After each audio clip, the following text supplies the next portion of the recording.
Welcome to the H12 Prep Softball Report. I'm Ramon Scott and I'm joined by Dave Dickens of EastCountySports.com.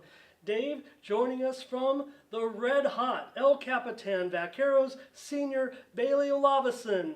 Bailey, you guys are red hot right now. You haven't played in about 2 weeks and another week before the next game comes. But Dave, when they resume, they're going to be on a 6-game winning streak. They're red hot right now despite not playing, and they're right in the middle of the league season, ready to resume after a couple of tournament wins we're going to talk about. Absolutely, and then, just pretty much all season, it's so full of wins. Is this probably the best year for the softball team? Yes, it's been amazing. And anybody else that you want to highlight out there besides yourself, of course, that's made this all come together and made this team such a great team this season? Our whole team has really been a part of this. Everyone's contributed. Yeah, Dave, the Vaqueros have won 14 out of the last 15 games. When we started the season, we were kind of pushing the Vaqueros back to the back of the podcast a little bit. They started out with some rough losses, but they had a couple of wins over Christian. They got hot. They had a winning streak, lost a game, then started another winning streak. 14 out of the last 15 games have been wins right now. Bailey, you mentioned everyone's been contributing, and I've noticed that too, up and down the roster.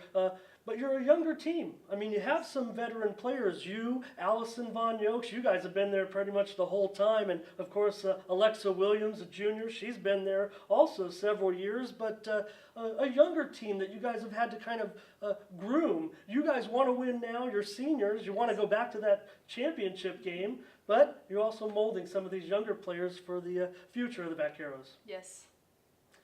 And how is it all these years, too, to play for a coach like Coach Coda?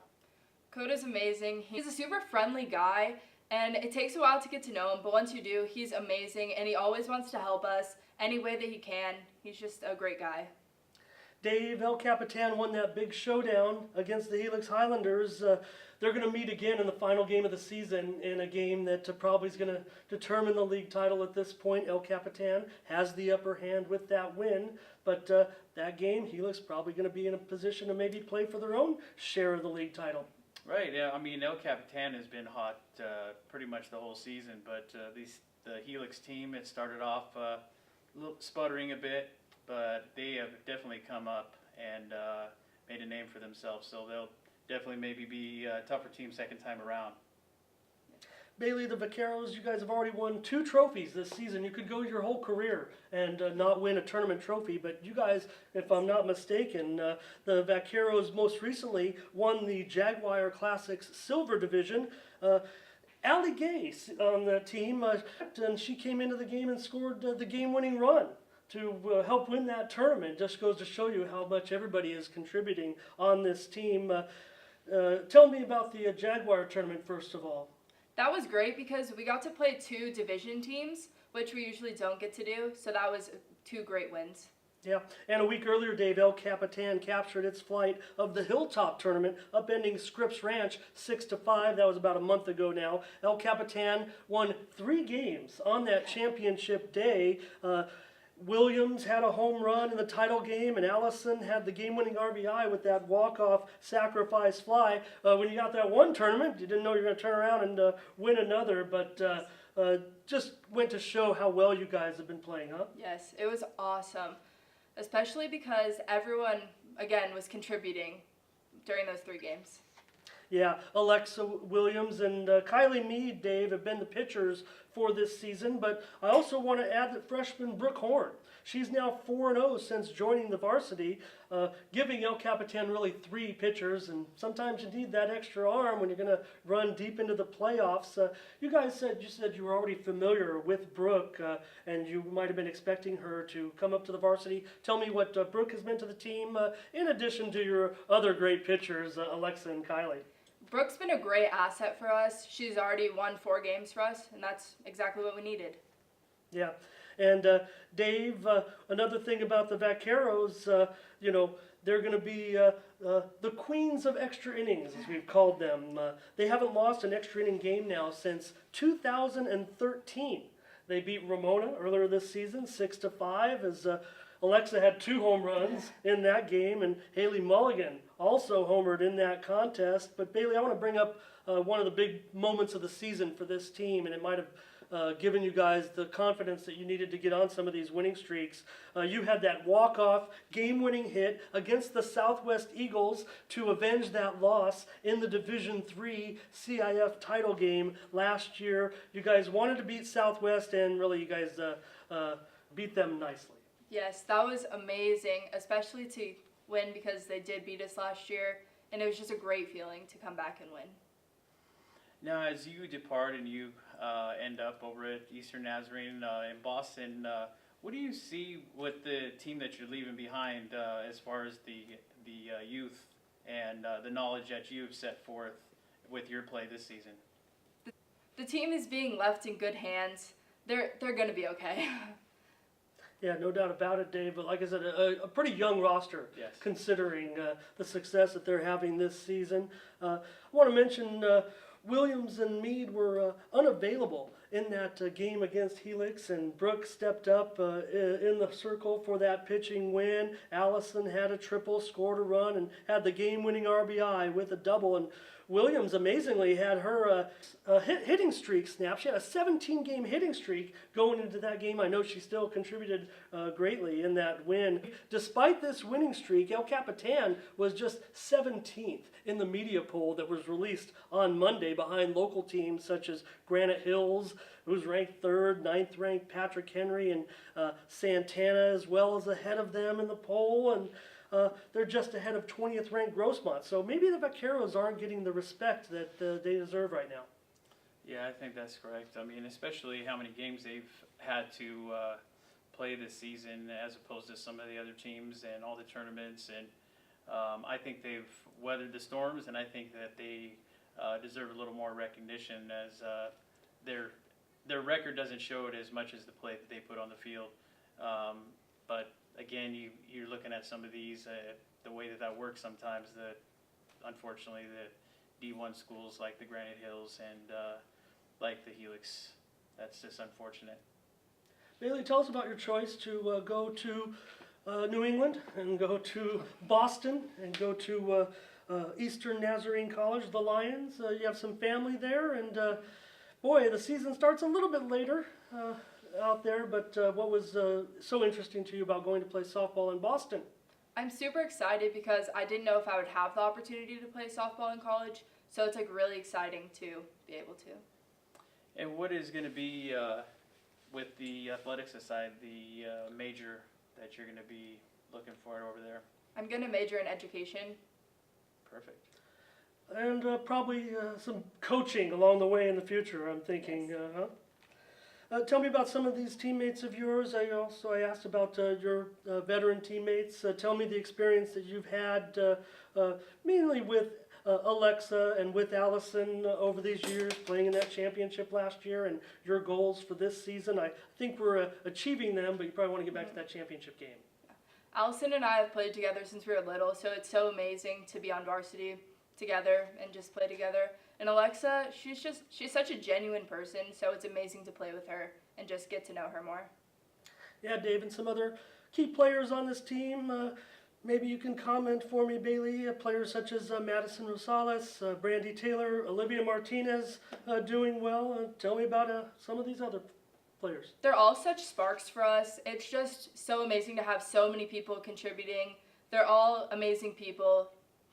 Let's first talk about the teams that are competing with El Capitan, Dave, for this league title, and I'm mostly talking about the Helix Highlanders. They're second in the Valley League currently at 3-1. The Highlanders defeated Mar Vista on Monday, 2-1, as Sofia Ramuno pitched a complete game 2-hitter. Corey Johnalonis delivered the game-winning hit. She also made a pair of diving catches in the game. Right now, we're considering Helix the top rival. We had that first game. You don't want to look ahead. You've got to win these other league games, but do you consider right now to be a two-team race? Yes, Helix is a really tough team, so we're looking forward to playing them again. Sure.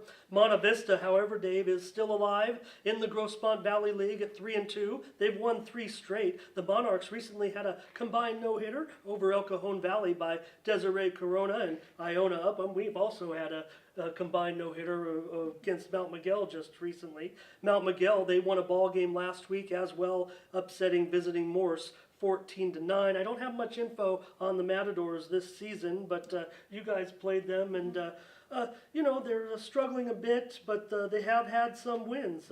Hard trying ball club. Huh? Yes. Dave, the Grossmont Foothillers lost in the Final Four at the Falcon Fiesta as Samaria Roop hit a grand slam against Mater Dei before they brought in their ace and went on for the 10-5 victory and beat our Foothillers. The Hillers slugged Point Loma on Monday, 14-0 as Katie Contreras and Brianne Blue hit home runs. Granite Hills defeated Patrick Henry 9-3 in a high-profile consolation at the Falcon Fiesta. Stacy Chambers struck out 13 for the Eagles. Chambers also currently has 8 home runs. That's one behind a pair of section leaders. The Eagles currently lead the Grossmont Hills League, Dave. Katie Dobbs pitched a one-hitter over West Hills in their last league game. Dave, the Santana Sultans will also get another shot at Granite Hills on the road to end the season, but they have tough league games ahead against Steel Canyon and against Grossmont. So right now, the Eagles, especially considering their the way they've defeated these teams, they're still in command. Yeah, I mean, but I would definitely not discount Steel Canyon either. I mean, they got the home run hitter over there, linked to Billy Tellis. And we also have Chambers, like you said before, pitching and hitting wise, leading that crew. Yeah, the Cougars did pretty well also at the Falcon Fiesta. They defeated Mira Mesa 10-6 in a pool game. J.J. Venzer and our friend Audrey Baggy both had home runs. Baggy now has 7 home runs on the season. Steele also faced highly rated Mater Dei Catholic at the Falcon Fiesta. Lost to them, of course. Mater Dei is having a terrific season, and Otay Ranch ended up beating Steel Canyon in their Falcon Fiesta consolation. I'll mention Chambers tied with Patrick Henry's Olivia Gigante. She homered in a loss last week to Cathedral Catholic. I'm talking about Olivia.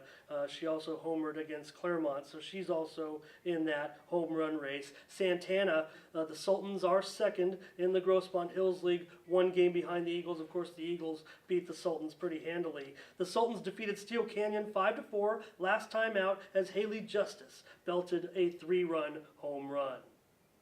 Escondido beat West Hills 5-2 in a final round game at the Falcon Fiesta. Lily Youngdale had a 2-run double for the Wolfpack. The Wolfpack defeated Westview 14-2 as Dakota Mershon drove in 3 runs, and Kimmy Broward pitched a 1-hitter in a Falcon Fiesta pool play game. Dave, I also want to mention Valhalla earned its first Hills League win of the season, defeating Grossmont 10-7 behind 4 RBI from Jade Hill and a 2-run home run from Samantha Green. Dave, a team that the El Capitan Vaqueros are familiar with, they played them twice, the Christian Patriots. They had a great trip to the Las Vegas Spring Jamboree, grabbing a pair of wins. The Patriots won on the final day of the event as Kate Maines had a 2-run double in the first game and then spun a 1-hitter. Earlier, Christian defeated Calexico at that event. It's a long way to go to play Calexico, play them in Vegas. 11-10, Audrey Shablowski and Mallory Steele belted home runs. Steele had 5 RBI in the win. Christian got out of their doldrums a little bit. Absolutely, and talking to their head coach, he's definitely happy with their performance and coming out of Vegas like that maybe this will be the spark. And their newest player, Callie from Steel Canyon, has definitely helped them come about. So they might have a few more wins before season's end.